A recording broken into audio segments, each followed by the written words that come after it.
Hey friends, welcome back to another video on overcoming retroactive jealousy. My name is Matt, and again, this is just going to be a quick video for you today, and we're going to talk about the appropriate response, changing your retroactive jealousy response to an appropriate response. What does that mean, and why is it going to benefit you? Because I think if you've never heard this before, it'll kind of change the way you react to these obsessive thoughts about your partner's past when they come up. So we'll get to that in a second. Before we do, if you could please smash that like button, help out the YouTube algorithm, support this channel's growth as well, and subscribe to the channel if you've not already done so. I'd appreciate it. So changing these retroactive jealousy responses to an appropriate response. This idea is very interesting, and this is one that I used myself. And I've shared, I believe, before a little bit on this channel, but I haven't kind of made a response video like this to it. But, you know, when we get these intrusive thoughts of our partner's past, these again, painful thoughts and responses, automatically we tend to want to go down the rabbit hole and explore the thought.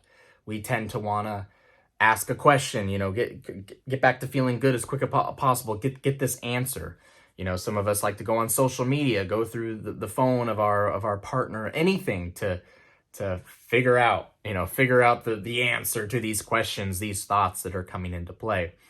But again, these are compulsive behaviors, OCD, retroactive jealousy. I'm talking a lot about OCD in this new course I'm making for you. So it's fresh on my mind right now. And I'm finishing up with that. I'm almost done with it, so I'm excited. I'll get to it after I finish this video. But that OCD loop we get caught in, right? That compulsive behavior that we think is helping us but is actually hurting us, that is only giving us temporary relief. And then we get back to feeling bad again, sometimes worse than before, because now we've found out more information and now we've got even more things to obsess about, right? It's the loop from hell. So part of overcoming this OCD factor of retroactive jealousy is to not do these compulsive behaviors. So the thought will come in, you won't feel good about it, you're going to get that really painful response, you're really going to want to explore the thought, say, let me think about this, let me rationalize it.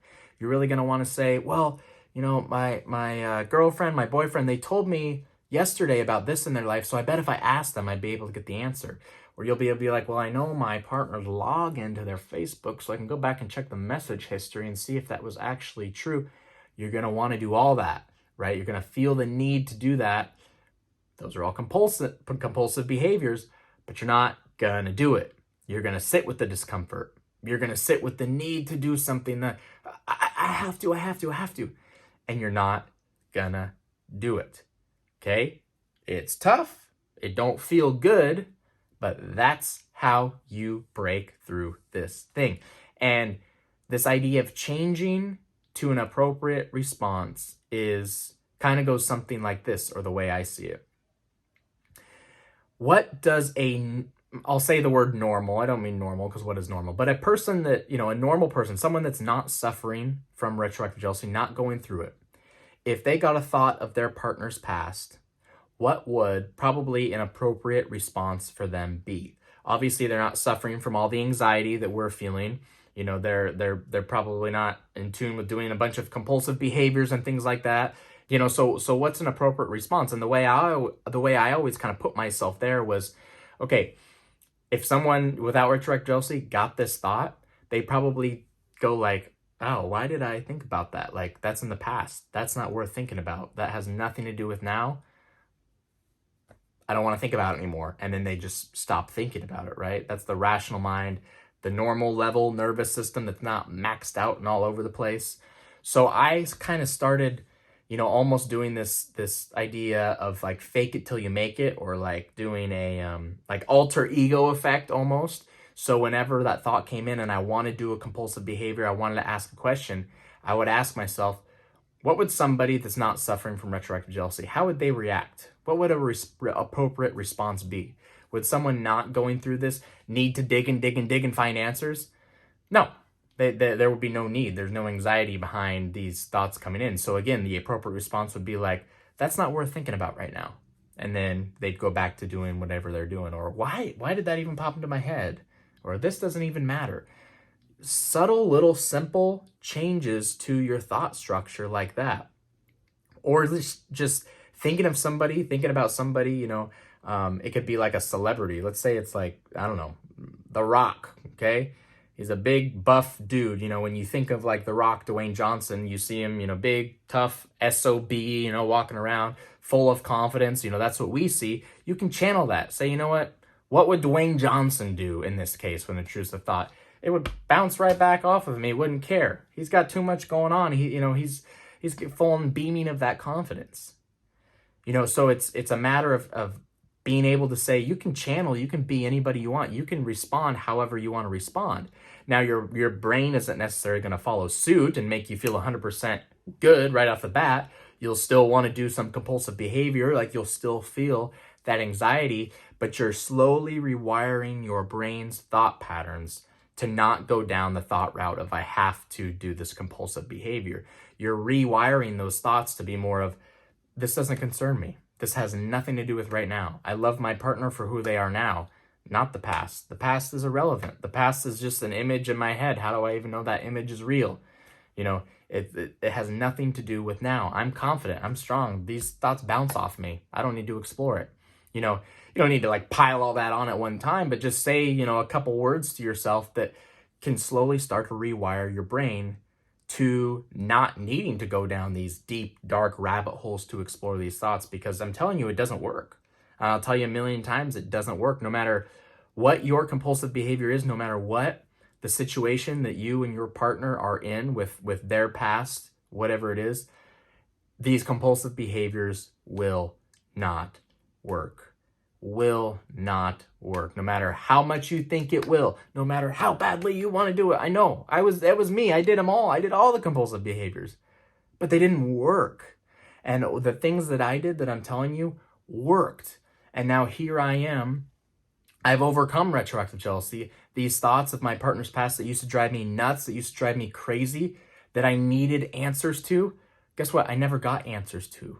And I'm not feeling anxiety around them. I don't have the answers and I don't care. It's not even that my brain doesn't even go down those thought, paths anymore. I'd really have to like think really hard to try to go down that route and picture my wife with somebody else and seeing that happen. And even then, like my brain's like, what are you doing? You have to film a video right now. Why are you thinking about that?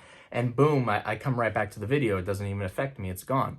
That's what training our brain, rewiring our brain is all about with these responses, with these appropriate responses. What's the appropriate thing to do when I have this thought? What would someone not suffering from retroactive jealousy do? What would their brain kind of be like? What would this alter ego, this person I create? It doesn't even have to be a celebrity. It can be anything, an imaginary thing, the most confident, most driven person in the entire world. I'm going to channel them right now. That's me. What would I do in this case? What would that person do? And you do it. That's your response to it. And it's just the continuation over and over again of this that will rewire those thoughts, rewire them into, not going down that thought route, into calming that anxiety tenfold, a millionfold, 1,000-fold, not feeling those anxious responses anymore. That's what we're trying to do, because once we can eliminate the anxious responses, once we don't feel the adrenaline flood our body when we get these thoughts, we can breathe again. We can breathe again. We can breathe. That's why it's so important, and that's why I'm making a course specifically on this, because it's so important. And it's just like the core meat of this retroactive jealousy OCD is just getting out of this thought loop and this loop from hell, this cycle, breaking out of that and being able to push through, breathe, have freedom. And then from there, go forth with your relationship, with your life, feeling better than you ever were before. So slowly start to do this, incorporate it into your life. I really think you'll see some really, really great changes. And it's going to take a little bit. It's not going to be an instant fix. You're still going to feel anxious, especially when you first start it, but give it a week, give it 2 weeks, give it 3 weeks, and do it as much as you can. And I think you'll really, really start to feel a lot of relief in your future. And I'm telling you, it's going to feel really, really good. So I appreciate you taking the time to watch this quick video again. If you haven't already, please smash that like button for YouTube's algorithm.